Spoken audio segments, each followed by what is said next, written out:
Hey friends, it's Kari from the Alfred Homestead, and today we are sharing with you how to install an automatic rabbit waterer. These are the tools that you're going to need. You want to have some drill bits, some pretty big drill bits here according to the parts that you get. I will link all of the parts in the description box for you. You'll need something to clip your tubing with. Some dark black tubing is best. And you want some plastic tees to connect your tubing, your rabbit nipple, and your connector. Of course, you will need a 5-gallon bucket.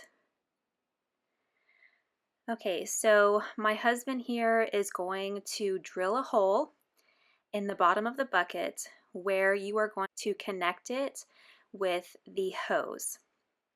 Now this took a little bit of maneuvering because he didn't exactly have the right bit size. So he kind of just had to adjust and take off a little bit at a time just to make sure it fit the connector piece. That connector piece screws into the hole, and that is where we will put our black tube. Now make sure you get a black tube instead of a see-through tube because that's just, your water is going to be flowing through there. So make sure it's dark as well as your bucket. Tractor Supply has those really nice white buckets. Just don't get anything see-through or, you might have algae growth. So to help ensure that we had a nice snug fit, he just took some tape there and made sure to wrap it around. That way there was no leakage. Now, depending on how you're going to set this up, you will want to see where your bucket is going to sit in relation to your rabbits, just to know where to put this hole. So for us, we just put it at the front facing out. It might not matter so much for you if you have a 360-degree area around the rabbits to maneuver. But for us, we don't. The rabbits are up against a wall. So we had to be very specific with where we put our bucket.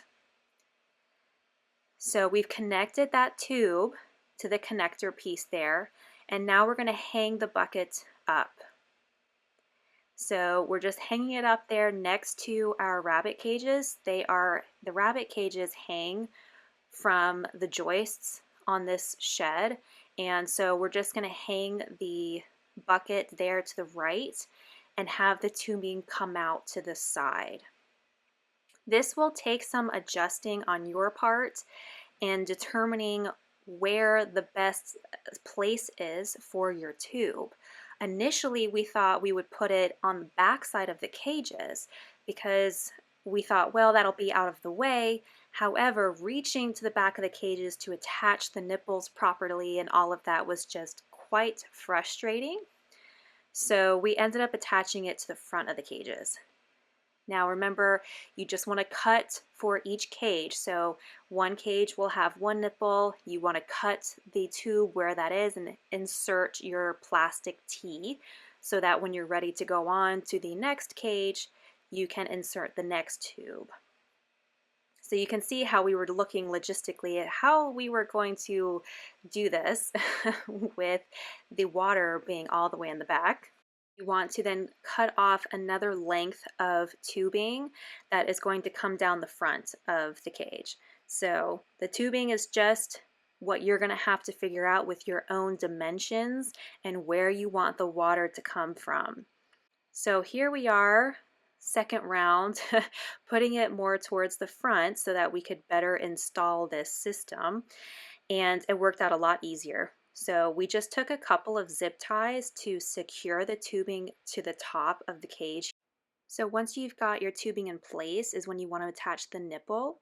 Make sure that the long side of the nipple is on the lower part so that they bite on the shorter part at the top. This is what it should look like after it's installed, just to give you an idea of what it should look like when it's properly installed. So there is a spring, if you didn't notice, there is a spring that you can attach, and this just helps to secure it to the cage. You really don't need the spring, it just kind of makes it nice. You could probably just zip tie it, honestly, to the cage. But the spring is nice because depending on how wide the gaps are with your cage, the spring allows for that modification pretty easily. So it was just a little bit of an effort to get the spring on initially, but we got it on. So once you attach the nipple to the hose, to the tube, go ahead and just attach it to your cage with the help of that spring. So again, it just took a little bit of maneuvering to get the spring on properly. So you can clip it right there at the top, and then you can pull it down however far it needs to go down. So you see how that kind of adjusts for however wide your gaps are in your cage. And again, just make sure that you have the long part of that nipple down when you install.